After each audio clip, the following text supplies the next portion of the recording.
Ekki hefur tekist að rekja hópsýkingarnar 3 á Suðurlandi saman. Þetta segir umdæmis sóttvarnalæknir. 40 hafa greinst á rúmlega viku. Maður sem sætir sóttkví á Flúðum segir samfélagið þar vinna saman gegn smitunum. Forseti ASÍ segir ekki hægt að mæta endalausum kröfum stöðugleika þegar gæðunum sé eins misskipt og raun beri vitni. Formaður BSRB segir hættu á að ójöfnuður aukist í kjölfar slæms efnahagsástands vegna faraldursins. Framkvæmdastjórar bæði Samtaka atvinnulífsins og Samtaka ferðaþjónustunnar fagna aðgerðum ríkisstjórnarinnar vegna COVID sem kynntar voru í gær og telja þær koma að miklu gagni. Stór landskriða gæti fallið á frystihús og bræðslu síldarvinnslunnar á Seyðisfirði. Heimamenn vilja að ofanflóðasjóður taki þátt í að flytja starfsemina á öruggan stað. Mickey Mouse þarf að muna eftir fjarlægðarreglum eins og aðrir í Disney skemmtigarðinum í Kaliforníu sem opnaði á ný í gær eftir nærri 14 mánaða lokun.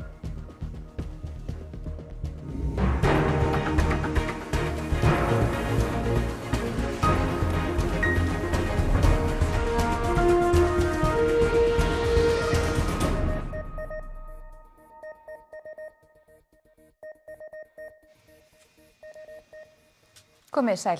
Samfélagið á Flúðum stendur saman gegn hópsmitinu, segir 20 stuðningsfulltrúi í sóttkví. Vonast er til að búið sé að ná utan 3 hópsýkingar sem komið hafa upp síðustu vikuna á Suðurlandi. Ekki hefur náðst að rekja þær allar saman. Nú eru 247 í sóttkví á Suðurlandi og 41 hafa greinst smitaðir eftir að 3 hópsýkingar hafa komið upp hér undanfarna viku. Stærsta hópsýkingin tengist fyrirtækinu Ramma hér í Þorlákshöfn. Þar hafa 18 smit greinst. Þar af 1 í dag og 2 í gær en þessi 3 smit voru öll í sóttkví. Hin hópsmitin kom upp eftir smit í leikskóla á Selfossi í síðustu viku og á Flúðum hafa greinst 3 síðustu daga. Hvernig staðan hérna í Árnessýslu? Hún bara þokkaleg núna, hún hefur náttúrulega ekki verið mjög góð. Það voru komið hérna upp litlar hópsýkingar. Við erum ekki náð að tengja allar þessar sýkingar saman. Rakningateymið hefur ekki náð því.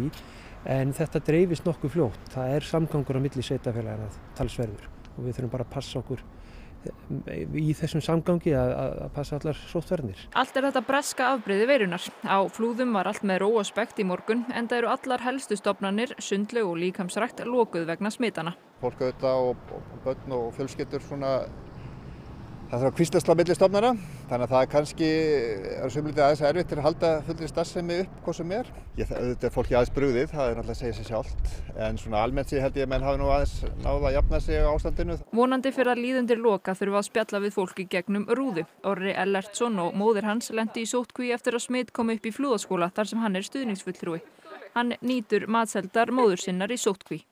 Þetta er í rauninni þannig að Flúðirinn það þekkjast allir bara upp á 10, þannig við vinnum bara í þessu saman. Og það sést vel, fólk hélt sig að minnstakosti greinilega til hlés í dag. Mér finnst þetta bara mjög sniðugt í rauninni, bara ná utan þetta sem fyrst og þá getum við bara haldið áfram. Þegar náttúrulega komið sumar og svona, lítur ekki út fyrir það reyndar. Á morgun er aukaskimun á Selfossi og á þriðjudag er stór samfélagsskimun á Flúðum. Þá fer Orri ásamt hinum 55 sem er í sóttkví á Flúðum í sína seinni skimun. Finn ekki fyrir neinu, vonandi helst það þannig. Ég held við séum að ná utan þetta.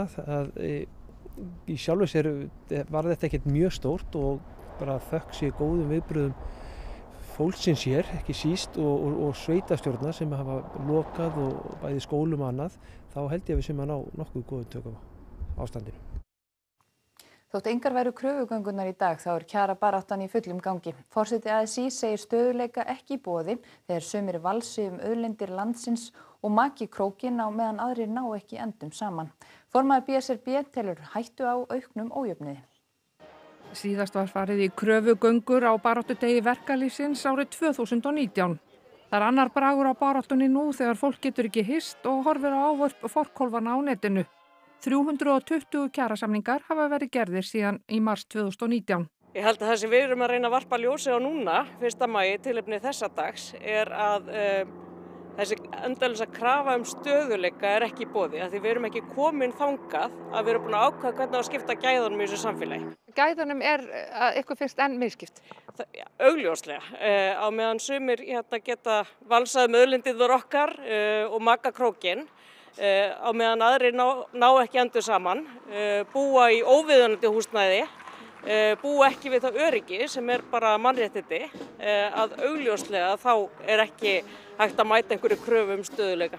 Stytting vinnuviku vaktavinnufólks tók gildi í dag. Formaður BSRB segir vaktavinnufólk fullt tilhlökkunar enda hafi vinnuvika þessa hóps ekki verið stytt í 50 ár.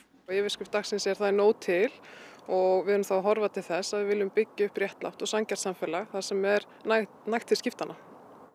Og vantar mikið upp á þar? Já, það sem við vitum auðvitað að í kjölfar efnahagsástandsins og faraldursins eins og hann núna að þá hætta á að ójöfnuður aukist. Atvinnuleysi mjög hátt og krafan okkar hefur verið svo að atvinnuleysisbætur verði hækkaðar og bótatímabili verði lengt en síðan auðvitað líka verði sköpuð góð störf. Skemmti- og hvatningaþáttur heildarsamtaka launafólks verður á dagskrá sjónvarpsins klukkan 9 í kvöld. Víða í Evrópu fóru fram fjölmennar kröfugöngur í tilefni dagsins þrátt fyrir heimsfaraldur. Hundruð gengu saman að ráðhúsinu í Torino og Ítalíu og mættu þar óeirða lögreglu í fullum skrúða. Þar eru fjöldasamkomur eins og þessar óheimilar samkvæmt sóttvarnalögum. Í Istanbul í Tyrklandi fengu þau sem saman voru komin til að krefjast aukinna réttinda verkafólks óblíðar móttökur lögreglu.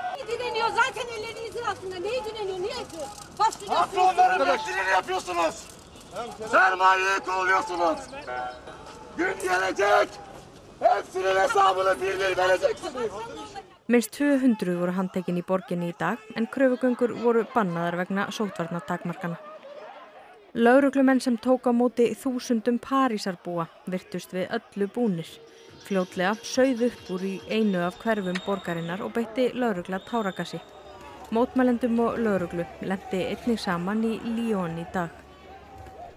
Annað var upp á teningnum á Spáni. Þar skipti lögreglan sér lítið af þeim þúsundum sem marseruðu í gegnum miðborg Madrídar undir formerkjum stéttarfélaga.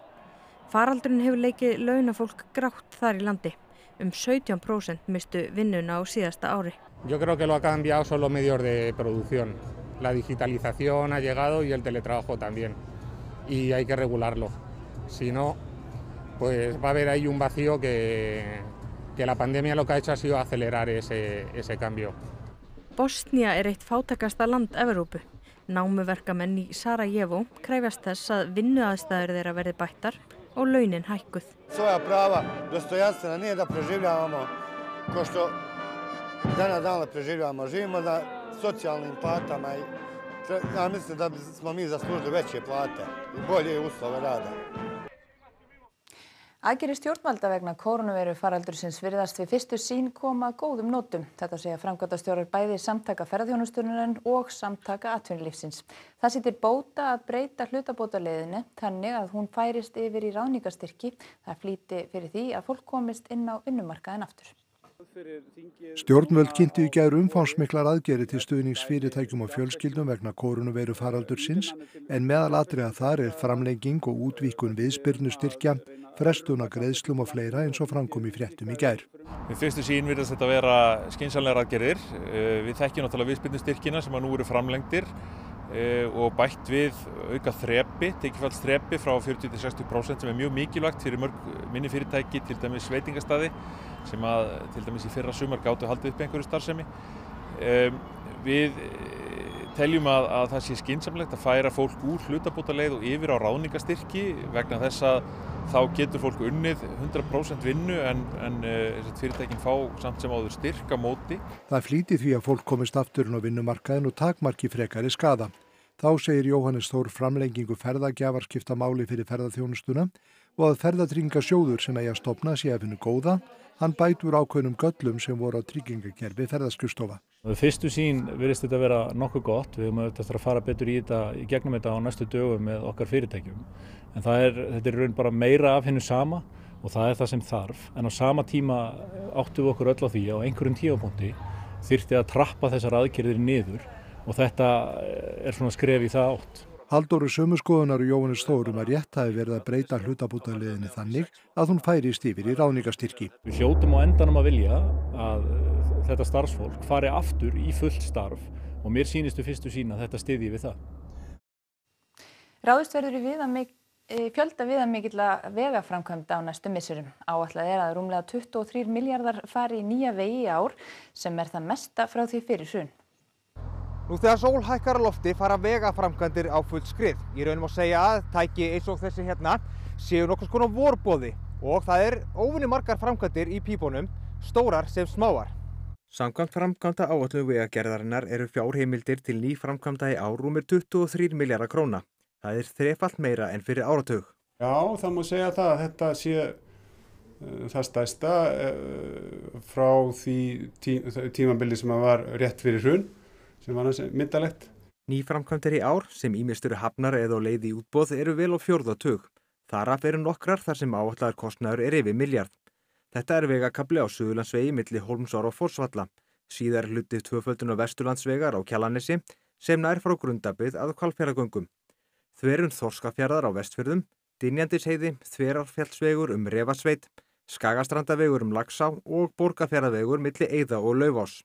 Byggðar verða nýjar brýr yfir Núpsvötn, Stóru Laxá og Hverfisfljót. Þá stórar framkvæmdir fyrirhugaðar á hringveginum við Hornafjarðarfljót og á Axarvegi Öxi. En það svokölluð PPP-verkefni í samstarfi við einkaaðila og verða fjármögnuð með gjaldtöku í tiltekinn tíma. En það ekki aðeins nýir vegir í pípunum heldur verður 12 milljörðum króna varið í viðhald á vegum. Það líka það mesta í mörg ár. Við erum með auknar áherslur á bundin slitlög og bætum vel í þar og jafnvel að auka hlutfall malbyggs miðað við klæðingar. Síðan erum við með áherslu á öryggisaðgerðir og brúar viðhald. Sérgreinalæknir hjá Matvælastofnun segir of snemmt að segja til hvort mengun af eldgosinu verði vandamál fyrir bændur á Reykjanesskaga. Mengun frá gosinu í Geldingadölum og þá sérstaklega flúor sem sést á jörðina hefur orðið sauðfjárbændum á Reykjanesskaga áhyggjuefni. Þeir hræðast að fé sitt geti orðið fyrir mengun og að jafnvel gæti þurft að skera stofna. Ég held að það sé svolítið drastískt að setja það fram núna á meðan við erum ekki með neinar upplýsingar hvernig staðan yfir höfuð í beitarhólfunum sem ekki einu svona orðin græn. Sigurbjörg segir að bíða þurfi þar til nær dregur því að fé sé sleppt til beitar. Verði mengun of mikil gæti þurft að flytja búfé. Tiltölulega auðvelt á að vera að flytja hross en austan við Suðurnesin riðusýkt svæði og má ekki flytja sauðfé þar á milli. Grípa gæti þurft til sérstakra ráðstafana en hægt væri að grípa til heykjafar í styttri tíma. Vísindamenn fylgjast þegar með mengun í vatni á Reykjanesskaga og mun MAST hafa sérstakt auga með beitarhólfum. Og við höfum lagt fram beiðni að það verði sett upp söfnunarbúnaður í þeim beitarhólfum sem eru fyrir sauðfé næst gosstöðunum. Kunni mengun að fara yfir hættumörk þá þó ekki von á því að hún vari lengi. Ár og lækir hreinsa sig fljótt og eins flúormengun á gróðri. Hún skolast mikið burtu bara í næstu rigningu og plönturnar taka ekki þessi efni upp þannig að þau fara ekki inn í gróðurinn. Það bara mengun utan á gróðurinnum sem við þurfum að hafa áhyggjur af. Samtök iðnaðarins telja stærstu sveitarfélögin tefja uppbyggingu íbúðarhúsnæðis. Það þurfi fleiri lóðir og einfaldara skipulagsferli. Horfurnar til framtíðar séu slæmar. Í nýlegri skýrslu Samtaka iðnaðarins viðraðar áhyggjur af því að það sé fjórðungi færri íbúðir í byggingu á höfuðborgarsvæðinu en í fyrra. Þá hefur ekki verið minna byggt á landsvísu í 4 ár. Þetta eykur á framboðsskort á fasteignamarkaði. Það mat samtakana að óbreyttu haldi íbúðum í byggingu áfram að fækka. Nú hlutdeildarlánin að koma inn. Breyta þau einhverju? Þau ekki hvetjandi fyrir byggingaverktaka? Jú, svo sannarlega. Hlutdeildarlánin eru góðra gjaldaverð og hjálpa fólki að komast inn á markaðinn. Þannig að það mjög gott og eru leið hvati fyrir verktaka til þess að byggja hagkvæmar íbúðir. En þá þurfa líka að vera til lóðir og skipulag af hálfu sveitarfélagana. Sveitarfélögin þurfa að gera ráð fyrir slíku húsnæði á sínu svæði hvert fyrir sig. Annars, ef þau gera það ekki, þá verður engin uppbygging af svona íbúðum. Sigurði finnst ríkið hafa staðið sig síðustu ár og segir atvinnulífið klárt í slaginn. En það séu sveitarfélögin sem tefji, lóðaskortur, hátt flækjustig og seinagangur í skipulagsmálum. Þá hafi sveitarfélögin farið of hægt í að innleiða rafræna stjórnsýslu í byggingariðnaði. Það að þurfa að skila teikningum á pappír bara svo að sé hægt að undirrita teikningarnar með handskrift og svo framvegis. Þetta allt og þungt í vöfum. Hann segir þetta ekki gilda öll sveitarfélög, sum hafi staðið sig vel, en stóru sveitarfélögin á höfuðborgarsvæðinu þurfi að taka sig á. Kannski vandinn stafar að því að það eru svo margir þarna sem bera ábyrgð. Sveitarfélögin auðvitað eru mörg og það getur auðvitað verið freistandi að svona hugsa eða líta þröngt á málin, þannig að vandinn fer þá yfir á önnur sveitarfélög. Færa þarf frystihúsið á Seyðisfirði á öruggan stað vegna hættu á stórri landskriðu. Fulltrúi í heimastjórn Seyðisfjarðar vill að ofanflóðasjóður taki þátt í kostnaði. Yfir athafnasvæði síldarvinnslunar á Seyðisfirði gnæfir strandartindur og í fjallinu hanga ófallnar skriður. Frystihúsið og bræðslan, þar sem stór hluti bæjarbúa vinnur, eru á hættusvæði. Ólafur Sigurðsson, fyrrverandi bæjarstjóri og nú fulltrúi í heimastjórn, telur að grípa þurfi til aðgerða. Eftir að við sáum hvernig þessar skriður þann 18. desember léku svæðið hér innan við, þá náttúrulega eru menn mjög uggandi yfir þessu svæði hérna út frá. Hvort að yfirleitt fæst fólk til að vinna hérna á svæðinu, því að þetta samræmist náttúrulega ekki öryggisstefnu virtra fyrirtækja að hafa fólk vinnandi við þessar aðstæður. Framkvæmdastjóri Síldarvinnslunnar hefur sagt að bregðast þurfi við og tryggja öryggi starfsmanna. Vandamálið að lög og rýmingaráætlanir gera ráð fyrir því að hættan sé tímabundin vegna snjóflóða eða aurskriða og tengd úrkomu. Bráðnandi sífreri í strandartindi eða svokölluð þelurð í fjallinu ekki svo fyrirsjáanleg. Mönnum skilst að við þelurð, þá getur hún alveg komið af stað á sólbjörtum sumardegi og þá kannski hugsanlega eftir einhver riglingatímabil á undan. En þetta veit náttúrulega bara enginn ennþá og ekki kannað en vissulega gríðarleg ógn. Lög gilda ofanflóðasjóð en í reglugerð hlutverk hans þrengt og á sjóðurinn að kosta uppkaup á íbúðarhúsum. Mögulega var hugsunin sú að enginn svæfi í atvinnuhúsnæði og slíkt væri hægt að rýma. Ekki hins vegar víst að skriða á strandartindi gerir neinn boð á undan sér. Við verðum að koma þessum fyrirtækjum á örugg svæði sem við eigum eftir í firðinum. Og það má alls ekki gerast að menn bara ákveði það að þetta sé eingöngu til að verja íbúðarsvæði. Það var að versta sem gerðist af því að lögin þó ennþá þannig að það ekkert í þeim sem stendur í vegi fyrir því að ofanflóðasjóður komi að því að verja atvinnusvæði. Það fer ekki eitthvað fyrirtæki þó það sé vel stöndugt að standa í flutningum á svona starfsemi og byggja upp nýtt frystihús. Öðru sinna að það komi einhvers staðar til annars staðar fjármagn þegar þeir geta hreinlega bara farið með þessa starfsemi burt eitthvað annað. Þetta samfélagslega ábyrgð fyrst og fremst sem að kallar á það að þetta sé áfram hér á staðnum. Og þeir eiga hér allan kvóta, Síldarvinnslan, þeir eiga hérna frystihús og bræðslu og við viljum allavega sjá frystihús hér áfram og togarann. Strengjasveitin Íslenskir strengir undir stjórn Ólafar Sigursveinsdóttur frumflytur á morgun verkið Korona fyrir strengjasveit eftir Hrólf Sæmundsson, óperusöngvar og tónskáld. Sveitin var við æfingar í Norðurljósasal Hörpu í dag en á tónleikunum verða einnig flutt verk eftir Kristínu Lárusdóttur, Sigursvein D. Kristinsson og John Speight. Tónleikarnir áttu upphaflega að fara fram fyrir ári en hefur tvívegis verið frestað vegna kórónuveirufaraldursins.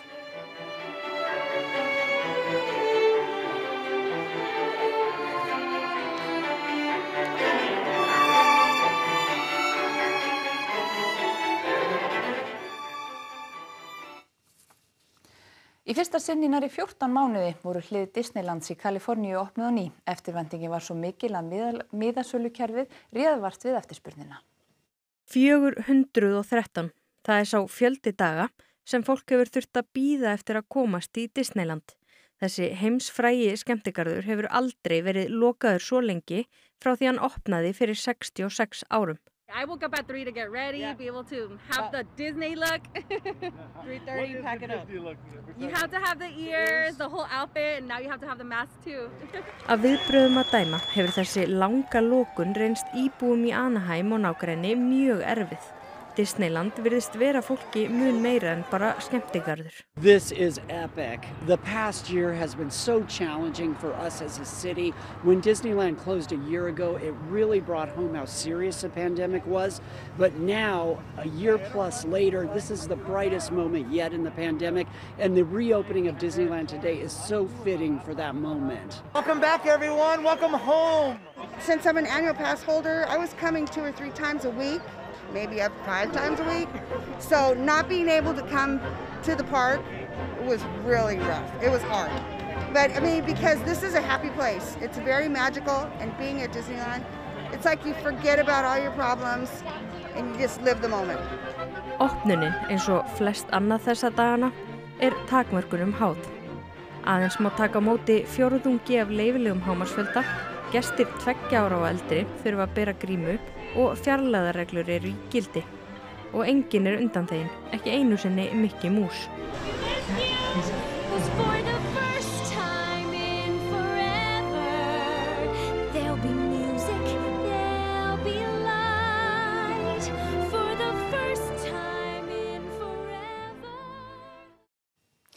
Og það var veðri. Það dregur úr vindi í kvöld og nótt og á morgun verður víðast fremur hæg norðlæg átt. Léttskýjað verður stóran hluta landsins en stöku él landið austanvert. Víða nætur frost en alltaf 9 stiga hiti yfir daginn. Hlýjast suðvestanlands. Sigurður Jónsson veðurfræðingur fer nánar yfir veðrið að loknum íþróttum og það Kristjana Arnarsdóttir sem sér þær í kvöld. Íslandsmótið í fótbolta hófst loks í gær. Valsmenn nældu í 3 stig í fyrsta leik deildarinnar. Karlalandsliðið í handbolta mætir Ísrael í lokaleik sínum í undankeppni EM á morgun. Úrslitin í úrvalsdeild kvenna í handbolta ráðast ekki fyrr en næstu helgi. KA Þór og Fram sitja á toppnum og mætast innbyrðis í lokaumferðinni. Og Keflavík var deildarmeistari karla í körfubolta í gærkvöld. Þetta og fleira í íþróttum hér handan við hornið. Og eru kveðum ykkur rétt að renna yfir það sem var helst í þessum fréttatíma. Ekki hefur tekist að rekja hópsýkingarnar 3 á Suðurlandi saman, þetta segir umdæmis sóttvarnalæknir. 40 hafa greinst á rúmlega viku. Maður sem sætir sóttkví á Flúðum segir samfélagið þarf vinna saman gegn smitunum. Forseti ASÍ segir ekki hægt að mæta endalausum kröfum stöðuleika þegar gæðunum sé eins misskipt og raun beri vitni. Formaður BSRB segir hættu á að ójöfnuður aukist í kjölfar slæms efnahagsástands vegna faraldursins. Framkvæmdastjórar bæði samtaka atvinnulífsins og samtaka ferðaþjónustunnar fagna aðgerðum ríkisstjórnarinnar vegna COVID sem kynntar voru í gær og telja þær koma að miklu gagni. Stór landskriða gæti fallið á frystihús og bræðslu síldarvinnslunar á Seyðisfirði. Heimamenn vilja að ofanflóðasjóður taki þátt í að flytja starfsemina á öruggan stað. Mickey Mouse þarf að muna eftir fjarlægðarreglum eins og aðrir í Disney skemmtigarðinum í Kaliforníu sem opnaði ný í gær eftir nærri 14 mánaða lokun. Þessum fréttatíma lokið og það komið að íþróttum og veðri. Næstu fréttir eru í útvarpinu klukkan 10 í kvöld og nýjustu fréttir má svo alltaf finna á rúv.is. En við segjum þetta gott að sinni, verið sæl.